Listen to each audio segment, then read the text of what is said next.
Sir ये बात अलग है कि सब अपनी अपनी राजनीतिक विचारधारा अलग रखते हैं, लेकिन आप ये जो मैसेज डाल रहे हो ना कि बीजेपी की कार्यकाल में ना तो जवान सेफ है ना ये है। सर मेरी पोस्टिंग 2006 में JNK में थी, कुपवाड़ा में।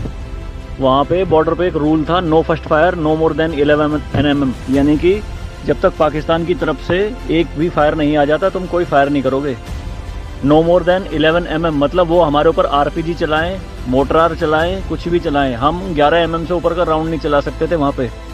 मेरे हाथ पे ओम गुदा हुआ है। इस ओम के गुदे होने की वजह से मुझे हाथ में रुमाल बांध के ड्यूटी करनी पड़ती थी वहाँ पे। अगर उनको ओम दिख गया ना तो छोटे छोटे बच्चे पत्थर मारना शुरू कर देते थे। और सर श्रीनगर के लाल चौक पे 26 जनवरी के दिन बहुत बड़ा तिरंगा बिछा के जिंदी गाय काटी थी, जिंदी, और जिंदी की खाल उतारी थी सबके सामने, पूरी सेना के सामने। यूनिट खड़ी थी वहाँ पे पूरी, और चक्कू लहरा के खूब बोलते थे, क्यों भाई हिंदुस्तानी कुत्तों, तुम्हारी माँ है ना ये, देखो क्या हाल करेंगे इसका हम।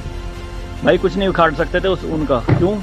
क्योंकि सेंट्रल में गवर्नमेंट गंडवी थी, नपुंसक गवर्नमेंट थी। हमारे सर पे चौकी बना ली थी उन्होंने, जो LAC है ना, LOC, उस पर बिल्कुल वहीं 50 मीटर के दायरे में। और रात में बड़े बड़े स्पीकर पे माइक पे बोलते थे पाकिस्तानी रेंजर्स, अरे अपनी बहनों को एक रात के लिए हमें दे दो, क्या हुआ हिंदुस्तानी नपुंसको, चलाओ गोली।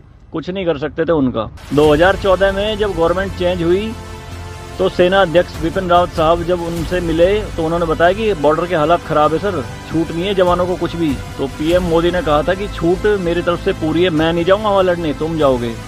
आज की डेट में आप मुझे एक भी चौकी बता दो अगर वहाँ ढूंढने से मिल जाए। दूरबीन लगा के देखनी पड़ती है पहाड़ों में, वो भी बंकरों में अंदर, सारी लगा दी उन्होंने तोप उड़ा के।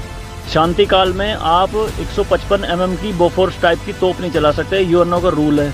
लेकिन 2014 में ये बोफोर्स भी चली JNK में पाकिस्तान की तरफ चौकी उड़ाने के लिए। तो सर ये मत कहिए कि बीजेपी के कार्यकाल में जवान मर रहे हैं, ये हो रहा है।